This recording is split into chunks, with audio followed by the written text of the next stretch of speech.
¿Y este cuánto costó? Este 382 millones. ¿Y tendría que haber costado? 109. ¿Y no se le ha dado más usos a este edificio tan bonito? No.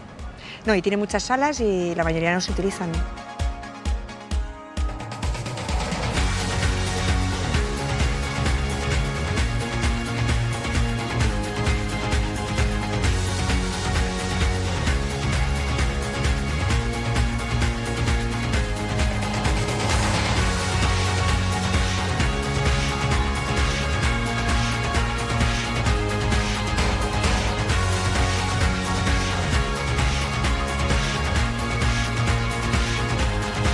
A València han de canviar moltes coses i ho hem de fer amb il·lusió.